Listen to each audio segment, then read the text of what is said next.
as much as I was a Stevie G fan, I think Jordan's been our best captain since probably since all the way back to Hansen in those days, for what he, league title, Champions League, everything he's done.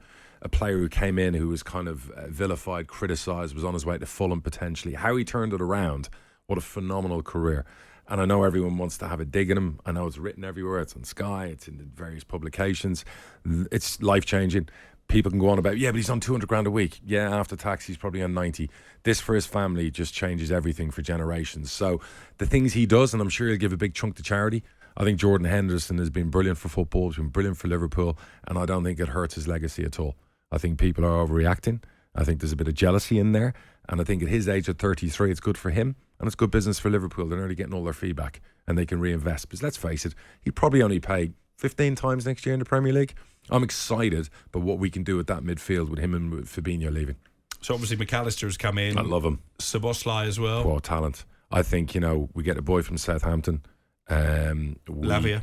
Do you think that will happen? Because what we've seen from Southampton this transfer window, we saw it again with Tino Livramento over the weekend. Some North East journos were getting a little bit excited. 30 million deal agreed. Oh, he's a player I'd love to buy and move Trent into midfield. Yeah, that right back. But they want 50 million, I'm told, Southampton for Livramento. After the ACL, he's not worth that at the moment, and particularly now they're in the champ. And Rasmus would kill me for saying that, but obviously people are trying to take some of their players for a lot less than they're worth.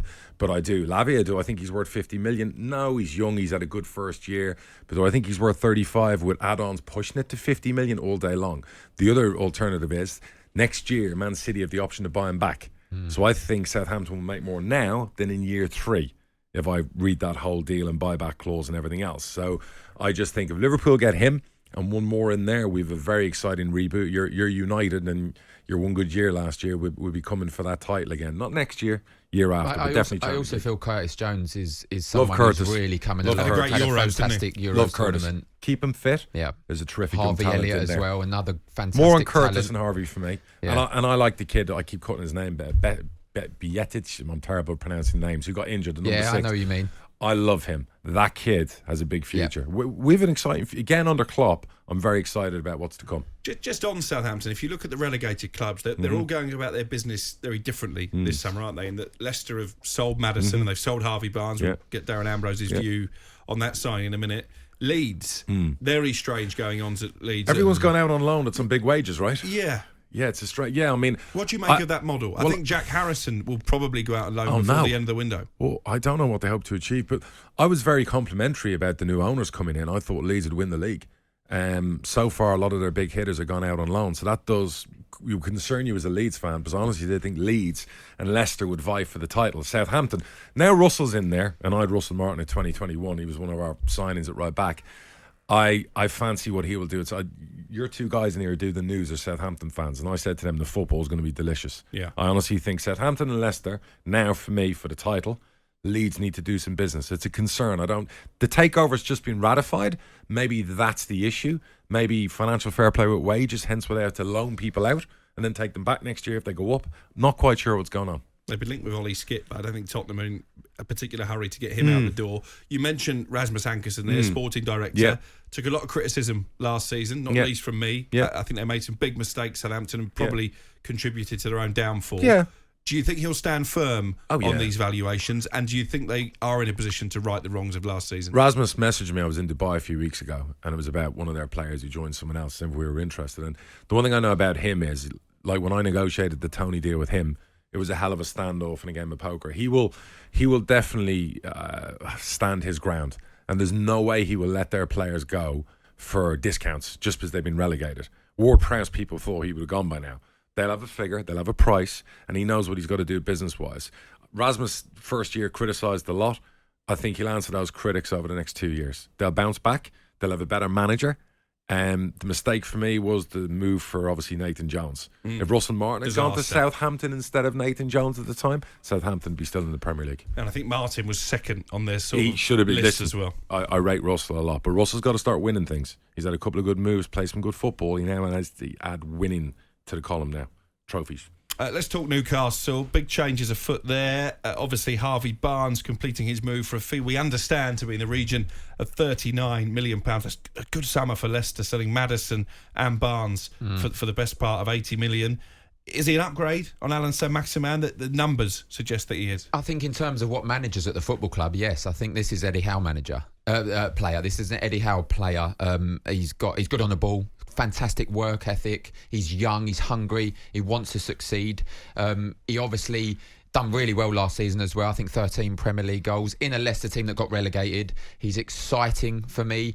And I think in terms of an upgrade to Saint-Maximin, I think he is. I've reached out to a couple of people who are huge Newcastle fans, and if you go on social media, you'd think Allan Saint-Maximin is a god at Newcastle, but you can't go on social media. He's 26 now. I think 4 full seasons, not hit 5 league goals yet in a season. I think 12 Premier League goals in 84 appearances in the Premier League for Newcastle.